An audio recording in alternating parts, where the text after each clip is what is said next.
Hey guys, Natasha with the Day with Ethel vlog. Oh my gosh, Kristen Proby in this Love Under the Big Sky book 1.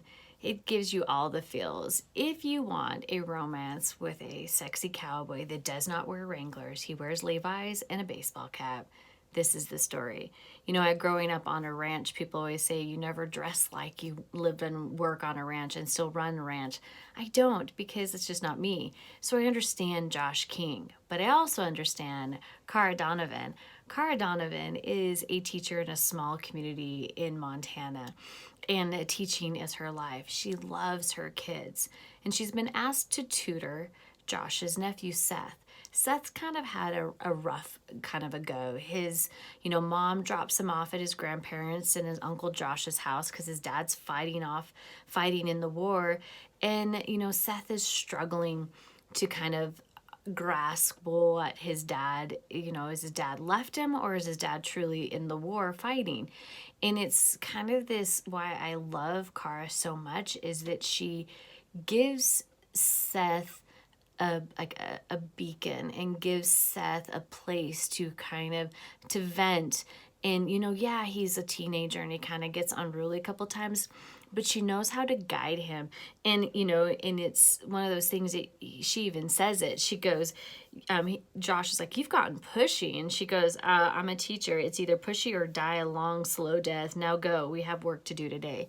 And that's she's kind of used her pushiness to guide Seth where he needs to be. When she took him on the Scared Straight tour, it was at that moment that Josh kind of felt these feelings for Cara. He's always known her and he's always been this spunky person that he's adored, but he never looked at her past, that's Cara. Now he's looking at, oh gosh, that's Cara. And it's, and she even says it, she's like, I was frumpy and short, and when she goes to end that sentence, he's like, do not end that sentence with you calling yourself that, because you're not. You're a beautiful person inside and out.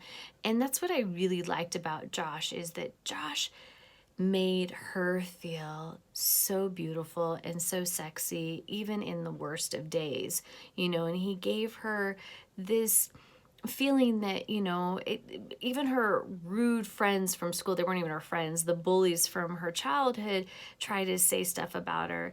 She stood up for herself, and she kind of questioned. She's like, well, does Josh even really like me, because they're saying I'm this and he's that? And he puts that all to rest, because in those passionate moments, like this book is full of some passion, you see how much he loves her and how much he craves his time with her. If it's in the bedroom or out in the barn, you see this. But you also see how Cara kind of helps the family heal with Seth, and get everybody on the right track. And this is one of those stories that it is just downright, it's sexy and it's sensual, and it's set in Montana, which, from southern small town Idaho. I get where she's at with this because I'm around it. And I know these types of people in the community, and I love that they have a story. Like, you can picture, like, oh, if that could be that person right there. And that's what's beautiful about this story, is it gives a lot of similarities to the small town life under Big Sky, Montana. And that's what's beautiful about Kristen Proby's stories, is she really deep dives into the story, and you can feel the characters. You can feel when that tree fell on our house, and all of the roof feeling like got onto you, and you can feel that as he was washing her off, how it was stinging her, that fiberglass. And it's just like you could feel it. You felt the story, and I felt Josh's passion, and I felt the love, and then I felt Cara's just Twitter pateness towards him, because he made her happy inside and out.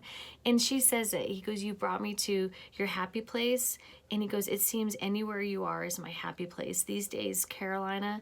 So I brought the person who makes me happy to my happy place. And that's the story, guys. Go grab it. It's in the links. It's KU Unlimited right now.